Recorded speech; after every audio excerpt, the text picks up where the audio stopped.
जय हिंद साथियों, आप सभी का स्वागत है आपका अपना YouTube channel student teaching group पे। आज जो है हम फिर से लेकर आए हैं 8 का साइंस दहन और ज्वाला वाले। ठीक, वो जो पहला अध्याय है दहन और ज्वाला। इससे पहले जो है हमने कुछ इस पे जो है एक वीडियो बनाए हैं। ठीक, अगर वो वीडियो आप लोग नहीं देखे हैं तो आप लोग प्लेलिस्ट में जाइए और एक मिलेगा प्लेलिस्ट बेसिक साइंस। ठीक, बेसिक साइंस से बना हुआ है प्लेलिस्ट, इसमें जाइए और इसको पहले देख लीजिए जो वीडियो अपलोड है और फिर इस वीडियो को चालू कीजिए। तो आज हम पढ़ाने वाले हैं कि इससे पहले जो हम पदार्थ के बारे में बतलाए हैं। ठीक, पदार्थ कितने तरह के होते हैं, तो पदार्थ को जो हम भौतिक अवस्था पर के आधार पर उसको 3 भाग में बांटे थे। एक बांटे थे ठोस, द्रव, गैस। ठीक, यानी सॉलिड, लिक्विड और गैस। अब इस तीनों को हमने अच्छे से वहाँ समझाने की प्रयास किया और समझाए भी हैं। आप वहाँ पे जाइए और उस वीडियो को देखिए। तो ठोस में बताए थे कि आकार और आयतन दोनों क्या होता है, फिक्स होता है, निश्चित होता है, तो उसको ठोस बोले थे। जैसे बेंच हो गया, टेबल हो गया, किताब हो गया, ये सब क्या है, ठोस।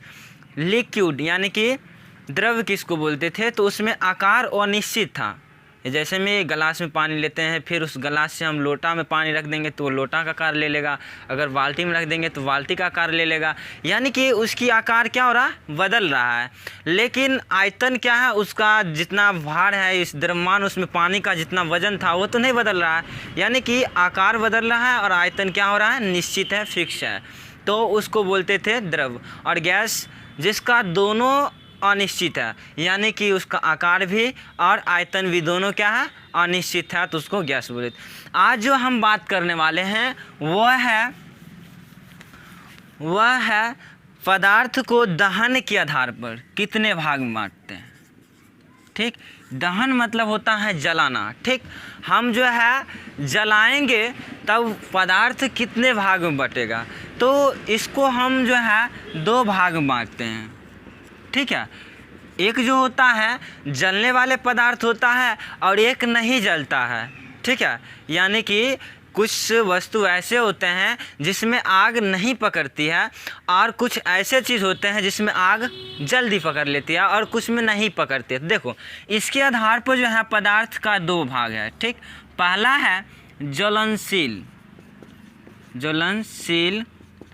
पदार्थ, या इसी को कहते हैं दाह्य पदार्थ। दूसरा है अज्वलनशील, या इसी को कहते हैं अदाह्य पदार्थ।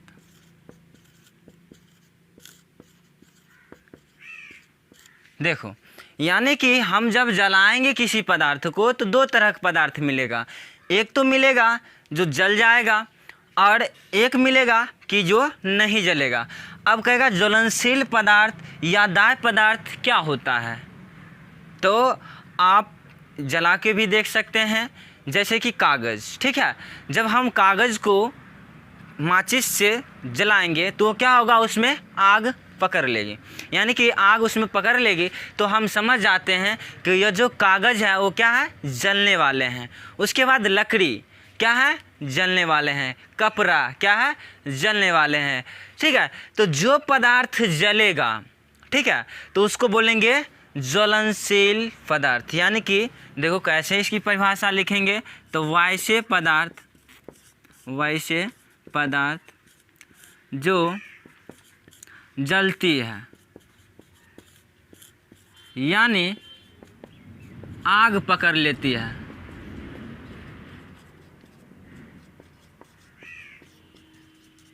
उसको क्या बोलेंगे, ज्वलनशील पदार्थ। ठीक,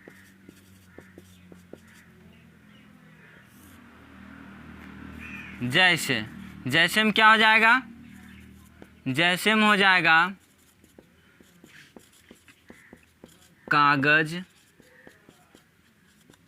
लकड़ी, कपड़ा, पेट्रोल, डीजल, केरोसिन,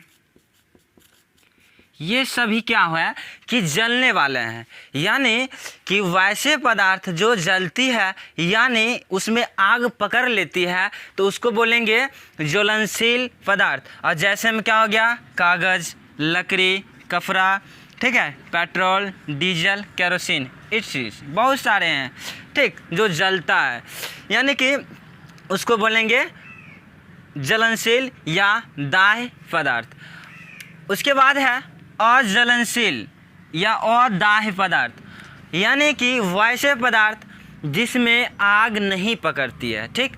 इसमें जब हम आग लगाएंगे तो इसमें जल्दी आग नहीं पकड़ेगी, ठीक है, उसमें आग नहीं लगेगा, जैसे कि मिट्टी, ठीक है, पत्थर, ईंट, इट बहुत सारे, ठीक है।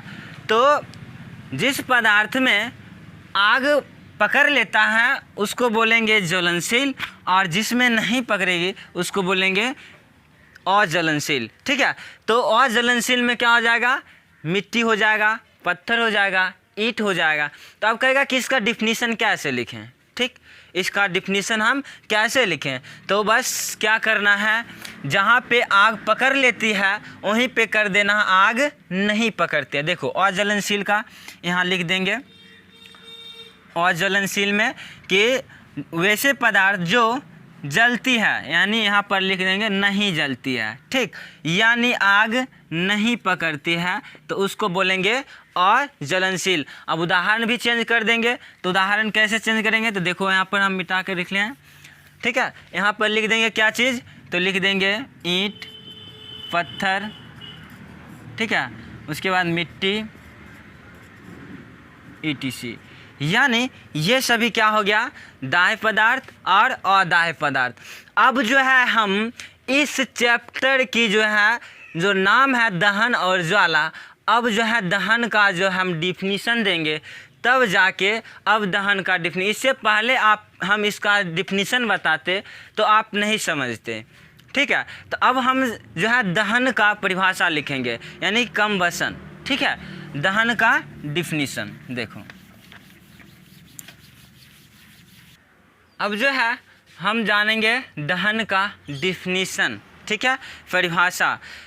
इससे पहले हम आपको दहन का डिफिनीशन अगर बता देते तो समझ में नहीं आता, क्योंकि हम पदार्थ को पहचानेंगे नहीं कौन जो है जलने वाले हैं और कौन नहीं जलने वाले हैं। तो अब हम जलने वाले और नहीं जलने वाले पदार्थ को पहचान गए हैं, उसको अच्छे तरह से जान गए हैं, तो अब जो है इसका डिफिनीशन आसान हो जाता है। देखो क्या होता है, दहन एक जो होता है ना क्रिया होता है, क्या होता है, एक क्रिया होता है, ये दहन एक क्रिया है, ठीक है। अब कहेगा ये दहन क्रिया कौन सी कैसी क्रिया है, तो इसमें क्या होता है कि जब किसी ज्वलनशील पदार्थ को, किस पदार्थ को, जब किसी ज्वलनशील, ठीक है, ज्वलनशील पदार्थ को जलाते हैं, यानी पहले ही बता दिए हैं ज्वलनशील पदार्थ किसको बोलेंगे, वैसे पदार्थ जिसमें आसानी से आग पकड़ लेती है तो उसको बोलेंगे ज्वलनशील। तो कंबसन यानी कि दहन का डिफिनीशन क्या होगा, जब किसी ज्वलनशील पदार्थ को जलाते हैं, ठीक, जलाते हैं तो उससे क्या उत्पन्न होगा, तो उससे क्या बनेगा, तो ज्वाला, ठीक है, या ऊष्मा का से ऊष्मा, CO2 गैस, ठीक है, और ऊर्जा,